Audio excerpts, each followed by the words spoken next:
राष्ट्रपति चुनाव खत्म हो जाने के बाद अब बारी उपराष्ट्रपति चुनाव की है। शनिवार यानी 5 अगस्त को उपराष्ट्रपति पद के लिए चुनाव होगा और नतीजे भी शनिवार की शाम को घोषित कर दिए जाएंगे।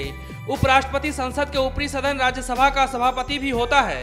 भारत के 15वें उपराष्ट्रपति पद के लिए चुनावी मैदान में एनडीए की ओर से वेंकैया नायडू और विपक्ष की तरफ से पश्चिम बंगाल के पूर्व राज्यपाल और गांधी जी के पौत्र गोपाल कृष्ण गांधी को मैदान में उतारा गया है। चुनाव आयोग की तरफ से उपराष्ट्रपति चुनाव के लिए 5 अगस्त का दिन तय किया गया है। 5 अगस्त को उपराष्ट्रपति चुनाव के लिए वोट डाले जाएंगे। उपराष्ट्रपति का चुनाव सीक्रेट बैलेट के जरिए होता है, जिसमें लोकसभा और राज्यसभा के सदस्य वोट करते हैं। अपनी पसंद को मार्क करने के लिए संसद सदस्य खास पेन का इस्तेमाल करते हैं। किसी दूसरे पेन से मार्क किए गए वोट को खारिज कर दिया जाता है। बैलेट पेपर में चुनाव लड़ रहे उम्मीदवारों का नाम होता है, लेकिन इस पर किसी तरह का चुनाव चिन्ह नहीं होता है। लेकिन वोटों की गणित के लिहाज से एनडीए प्रत्याशी वेंकैया नायडू की जीत पक्की मानी जा रही है।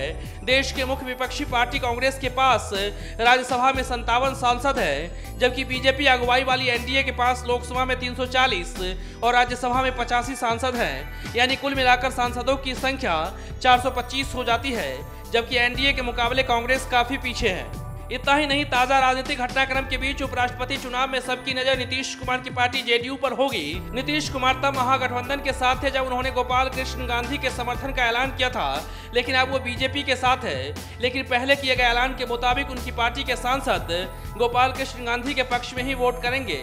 इससे पहले महागठबंधन के साथ रहते हुए राष्ट्रपति चुनाव में उनकी पार्टी के सांसदों ने एनडीए उम्मीदवार रामनाथ कोविंद के पक्ष में वोट दिया था। जेडीयू के लोकसभा में 2 सांसद और राज्यसभा में 10 सांसद हैं। Bureau report, national Dastak.